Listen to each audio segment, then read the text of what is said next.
Hey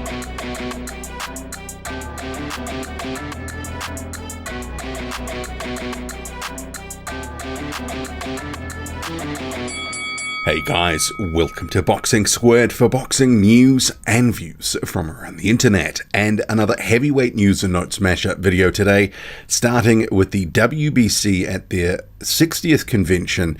They have officially made a final eliminator between Deontay Wilder and Andy Ruiz Jr.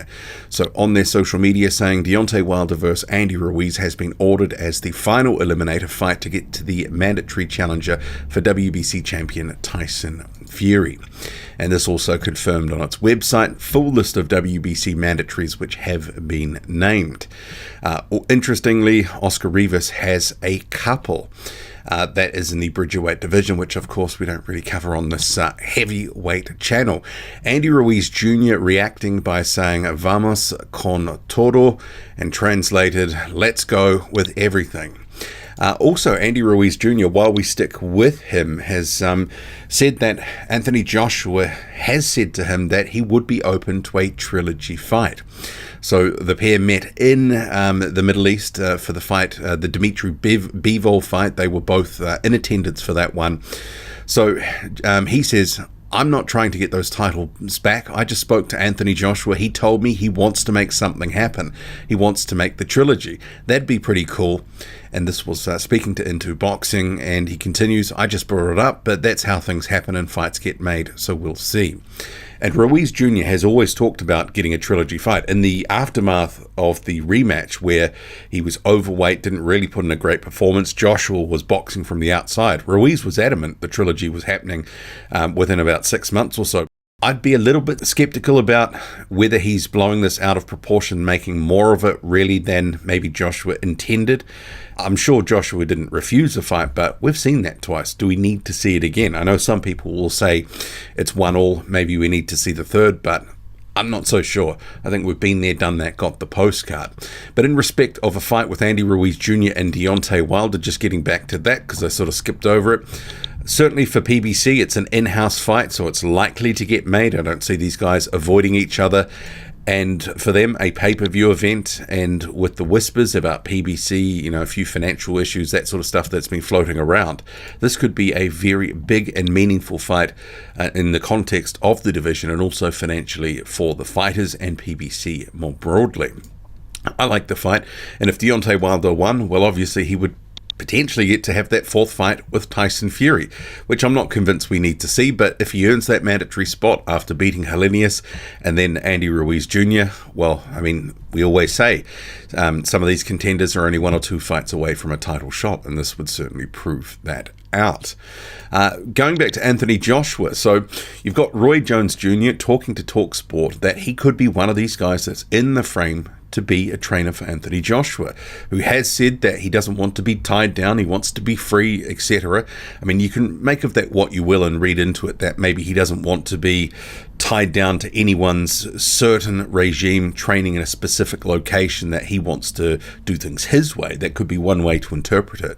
But Roy Jones says, "He's come to talk to me too. I'll be one of those guys talking to him, and we'll see what happens. We spoke the other day, so we're going to talk. He's going to come to the gym and see what we do. If it works out well, that'll be it. If it don't, he can go on and find a better trainer." So Roy Jones Jr. says that he could be one of these guys that could work with Joshua.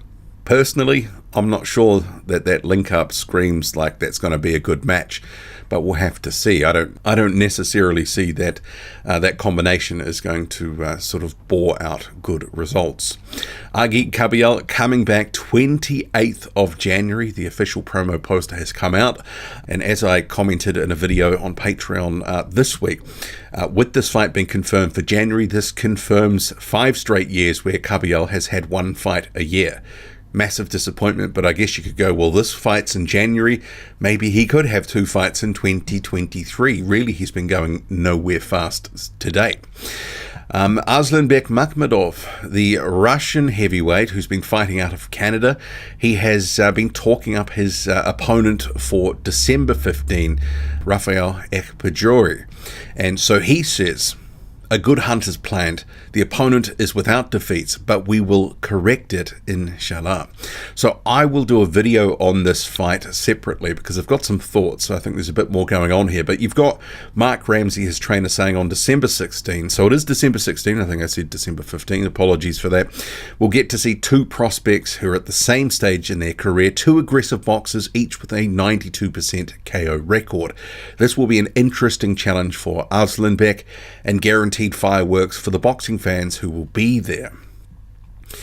Mark Ramsey there. So, I mean, I would say in terms of Makhmudov, he's 15 fights deep, coming off a fight against Carlos Takam. Prior to that, Marius Vak, I would say he's more in fringe contender status, given who he's been fighting of late.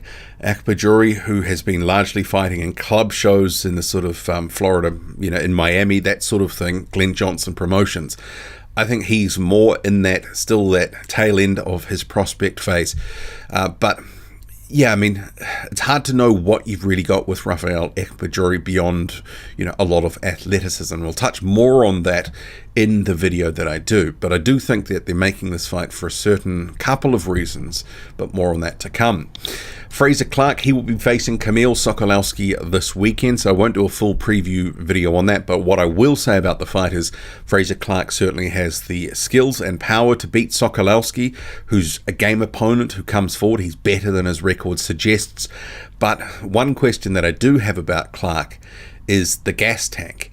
Certainly in a couple of fights, and he's only been a few rounds in most of his fights that he's had so far, but I remember back to that first one, he looked like he was really sort of breathing quite raggedly after half a round of action. That sort of stuck with me. So this is interesting to me to sort of see if this goes deeper. And remember, he's got good power, so he could take Sokolowski out. Remember, Jalalov has taken Sokolowski out, but that did go some rounds first. Other guys have beaten Sokolowski comfortably enough, and I think Clarke, he will have the skills and ability to beat Sokolowski, but I'm interested to sort of see where his stamina is at if he can be pushed a few rounds. Will the work rate drop? How will that sort of impact how the fight plays out, and whether Sokolowski can start getting more into it, giving him a bit of work, and we can actually see a little bit more of Frazer Clarke in action and see what we've really got. This will only give us some indication, but it's a good litmus test to sort of see where he's at.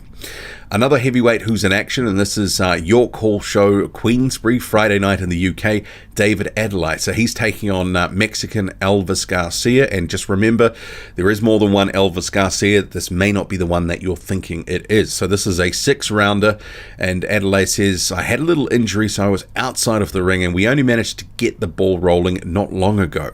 I'm now back to my normal ways, but of course it was frustrating sitting at home watching other fighters who you can put hands on and do well against getting activity. Now I want to start fighting for titles and be in fights against people who are well known in the boxing world, names that are household names. I know what I can do, and now I've got to go out and execute it. Now I'm nearly up to 10 fights. It's down to God's timing, and what will be, and hopefully it will happen soon. It's a good time to be a heavyweight boxer, but I leave the business to my promoter, and if I do what I do, it's inevitable that big fights will happen. And they've weighed in, so Adeleye, 231 pounds, is much shorter opponent. I think a bit of a visual mismatch there, of which it probably will be also in the ring. But some of the comments there about he wants to fight bigger name opponents and all that sort of stuff, I still think he needs to clean up that fight that he had with Kamil Sokolowski, who we just spoke about. Sokolowski beat him, and he got robbed. David Adeleye has been very vocal and sort of hit back at people who have said that he lost that fight, but I think there's a question mark there, and Sokolowski did enough to win and didn't get the nod. And I do think that compared to, say, Frazer Clarke, who we've seen a lot more of in the amateurs, ended up being a medalist at the Olympics, they can move him faster, and effectively I think they are. But David Adeleye, I still think, is a project. He's still quite raw, and it would be a good, sort of heat check to face Sokolowski again to see where he's really at. I mean, he's talking up what he can do and facing bigger and better names, but, does he have the ability to step up and put in a performance where he could actually beat some known guys? I mean, if he fought Nathan Gorman now, for example, a name of, or someone on that sort of caliber, how would he go? I think there's open questions given what we've seen so far. He seems to have, okay power. The skill set's okay. Gas tank, question mark. But we'll see against Elvis Garcia, who I expect him to beat comfortably. Frazer Clarke, as I mentioned, facing Kamil Sokolowski. I probably needed to have that in a different order there. Don't worry about that. Hussein Muhamed, who was absolutely washed by Zan Kossobutski last weekend. He's reflected on his performance, saying, "Lost. Congratulations to the winner. Well-deserved victory. I will come back stronger.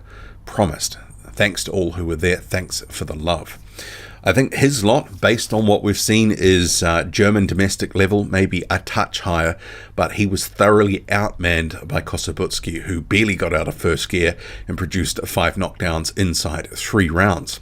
Trevor Bryan, the former WBA regular title holder, is hinting at his comeback is nearing, saying to the next chapter, because this story doesn't end here, and then 1,000 hashtags in the post itself. Living and working hard to build my legacy. A man body can die, but his good deeds will live forever. Rightio, Trevor Bryan. What do you make of it all? Drop a comment, loud and often. Hit like, hit subscribe. Follow me on Twitter, boxing_squared. I'm out.